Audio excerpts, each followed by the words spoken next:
Oke, selanjutkan. Sekarang masuk ke pembagian auditory memory 2 unit. Jadi auditory memory 2 unit ini prosesnya adalah usia 19 hingga 24 bulan. Pada umumnya anak bisa mencapai, ya bisa mengikuti 2 unit, gampangannya ya 2 item ya yang biasa kita tahu. Contohnya di sini, anak mampu mengikuti instruksi yang berisi kata benda. Adik, tolong ambilkan sepatu dan kaos kaki.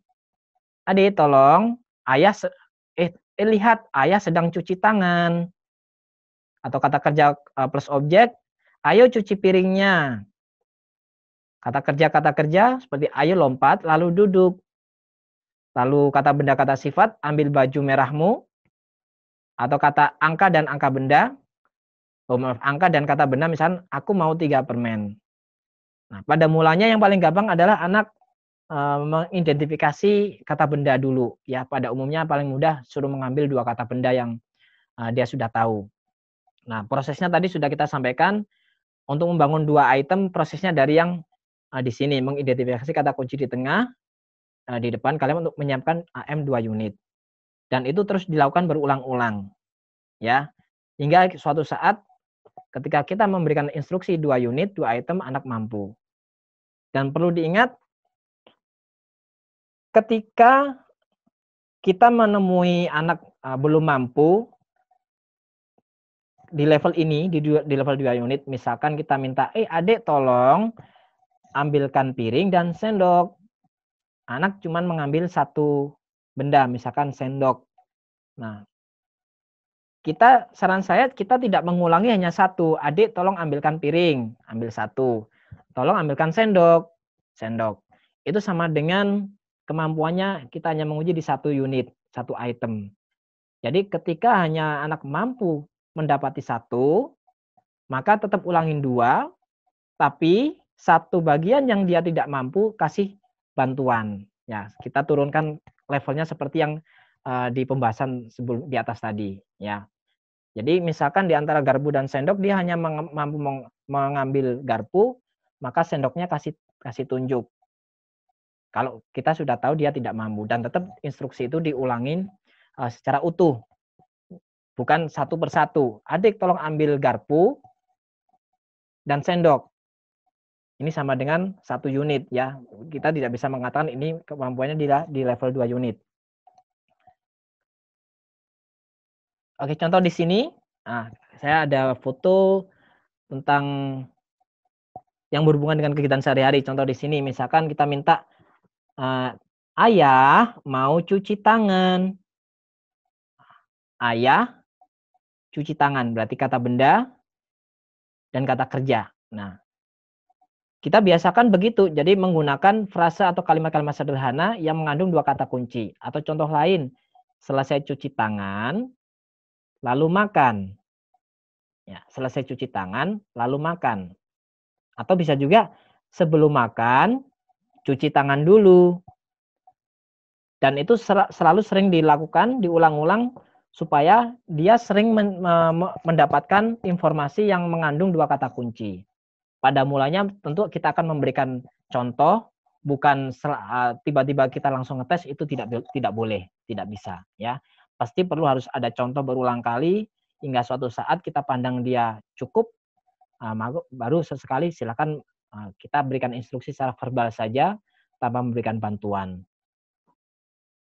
Contoh lain mungkin bisa kita lakukan di sini, adik tolong ambilkan gelas hijau. Ya, gelas hijau, kata benda dan kata sifat, ya. Bisa juga mama mau duduk, atau kalau mungkin mamanya bukan jadi targetnya adalah yang lain, mama mau duduk lalu makan.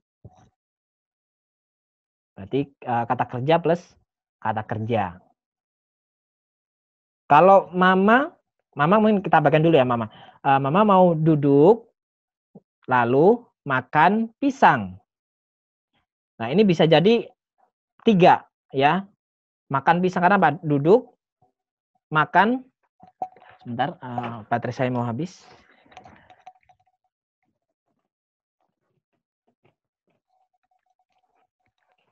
Saya ulangi. Misalkan duduk, makan pisang ini bisa jadi 3. Kenapa? Makan ini ada pengaliannya minum, ya. Atau pisang ini ada opsi yang lain, bisa juga makan telur, ya. Jadi kalau sederhana mungkin cukup duduk sama makan atau mudahnya mama mau makan pisang, mama mau makan telur, atau kalau minum, kita mau minum susu, ya, atau minum susu coklat, ya. Jadi untuk proses latihannya demikian. Cukup sederhana aja, kalimat-kalimat sederhana saja. Oke, coba saya lihat mungkin ada pertanyaan.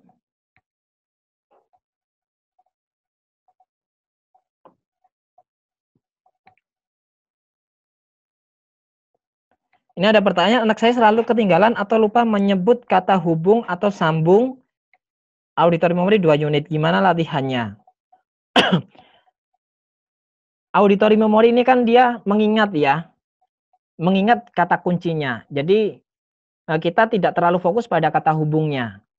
Jadi yang kita inginkan adalah dia mengingat 2 kata kunci penting dalam informasi itu. Misalkan kita mau pisang dan telur. Yang penting adalah pisang telur, bukan pisang dan telur, bukan itunya, tapi pisang, telur. Ini maksudnya kita inginkan ke dia dalam tugas auditory memory ini, ya. Kalau kata hubung itu nanti ada targetnya tersendiri ya, pembahasannya nanti beda, ya. Jadi kecuali kalau mungkin tugasnya menirukan, ya dia harus ingat berarti 3 kata. Tapi kita di sini meminta dia untuk paham tentang 2 instruksi penting dalam informasi itu.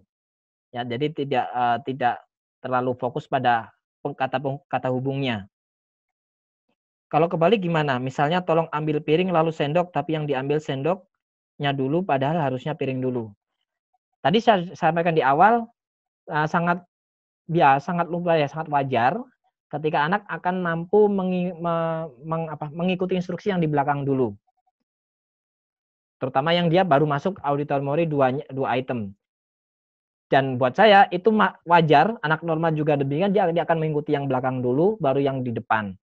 Tapi seiring berjalannya waktu, dan juga sambil kita kasih contoh bahwa yang dia lakukan harus berurutan 1 dan 2.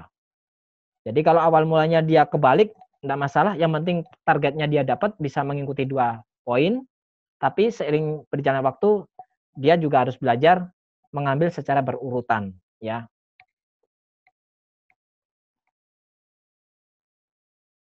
Bagaimana mengetahui ABD itu mengcover pendengaran kita?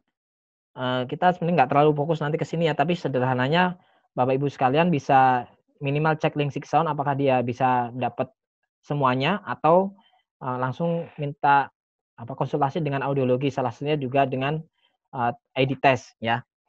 Kemudian AM2 ini bisa dilakukan setelah sudah bisa yang satu dulu atau bisa tetap diajarkan terus AM2-nya sambil jalan. Seperti yang tadi di atas penjelasannya, tentunya kalau untuk memudahkan supaya anak bisa menangkap ataupun mengikuti pembelajaran, tentu mulai yang paling mudah dulu. Jangan tiba-tiba langsung yang levelnya tinggi. Ibarat naik tangga, anak belajar naik tangga juga tidak mungkin dia akan langsung lompat ke tangga nomor 2, langsung ke 4 dan seterusnya. Dia pasti akan mulai proses tangga 1, 2 dan seterusnya. Jadi pastikan dia level 1-nya dulu matang. Kalau langsung ke 2 bisa jadi akan kesulitan anak itu dalam mengidentifikasi atau mengikuti perintah yang kita sampaikan ya. Jadi saran saya mantapkan dulu 1 baru naik ke 2. Karena kita juga nggak pingin anak jadi stres ya.